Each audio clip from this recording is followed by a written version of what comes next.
Crystal Sparks at Scientific Sessions, where I'm joined now here with Linda Mayhue. We are talking about clinical success. And I'm really interested in this because you are a registered nurse and you are with Xander Cardian, and you are working on creating sustainable and scalable models for remote patient care. How do we do that in this ever-changing digital world? Well, I think, in 2023 and into the next coming years, staffing is not getting any easier. So when we're talking about scalability from a remote patient monitoring perspective, what we really need to think about is how do we do better with less?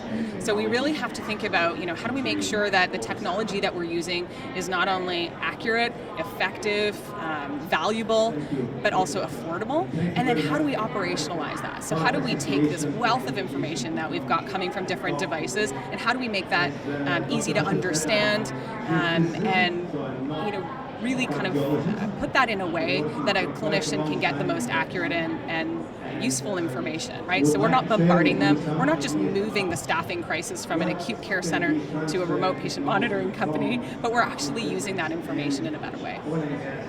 Wow. So talk to me about the feedback and the results that you have seen over the past few years. Well, I think, when we at Xander Cardian started out, and I think a lot of tech providers or tech creators in this space are struggling with is, we're bringing all this new innovation to the environment, but we're still working in kind of older ways. And so at Xander Cardian, one of the things we've been really mindful of is actually harnessing the power of that data that we get.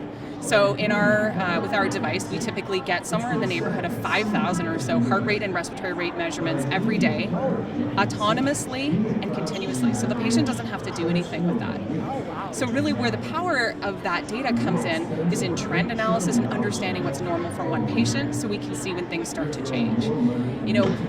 Just because we have access to this beautiful amount of data, it doesn't mean that we need to use it in the old ways. And in fact, using it in old ways is actually probably not the best idea, because we know that that's how we're going to overburden people. So for us, what we're doing is really using some advanced analytics and being able to understand what that data set means for each patient, so we can provide individualized, tailored, personalized health information, which then gets transmitted to the provider. How has it been for you here this week at AHA Scientific Sessions? Have you had an opportunity to speak about your findings and success? Are you networking? Are you learning? Tell me everything.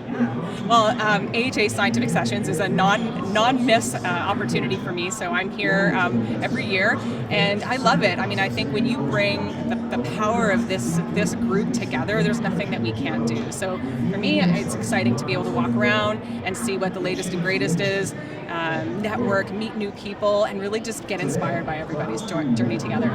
Wonderful. Thank you so much. Thank you for being here. Pleasure. Thank you, Crystal. Yeah, I'm Crystal Sparks of the American Heart Association.